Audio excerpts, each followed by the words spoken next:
वालेकुम अस्सलाम। फतावा ऑनलाइन जी पूछिए। हाँ जी, मौलाना बैठे हैं ना? जी मौलाना बैठे। मैंने उनसे पूछना है कि मैं घरेलू खतून हूँ, जी कुरान करीम समझ कर पढ़ना ना मेरे लिए बहुत मुश्किल है।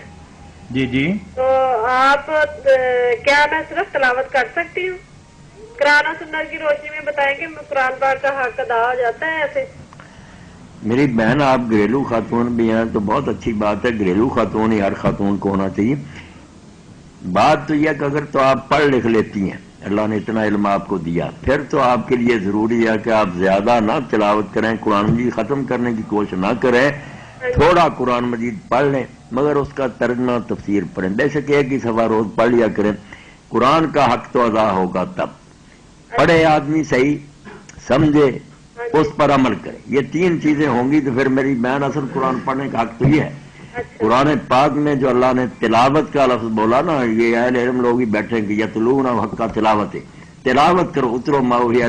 तिलावत पढ़ने को नहीं कहते, ये बहुत गलती होगी। पढ़ो पढ़ो और है किरात। तिलावत का माना पीछे चलना, तिलावत पीछे।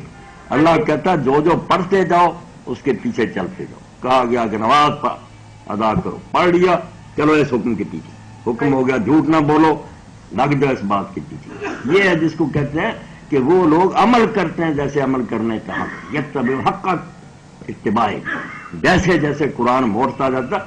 इसलिए समझेंगे तो मेरी बहन करेंगे ना, पहले पढ़ें फिर समझें फिर उसके मुताबिक अमल करें। जो मेरी बहन नहीं पढ़ सकती या भाई नहीं पढ़ सकते, अल्लाह ने इल्म नहीं दिया, उनके लिए ये भी काफी है कि वो नाज़राए कुरान पढ़े। उनकी जिम्मेदारी ये है वो पढ़ते रहें थोड़ा बहुत, और जो पढ़ ही नहीं सकते वो पढ़ने वाले के पास बैठ जाया करें, सुन लिया करें। जितना जितना किसी के बस में उतना हिसाब होगा। जो पढ़ सकते हैं ना मेरी बहन, वो ना करें कि ज्यादा नहीं पढ़ सकता तो थोड़ा भी तर्जमा तशरीह नहीं, तर्जमे से पढ़ा करें कुरान।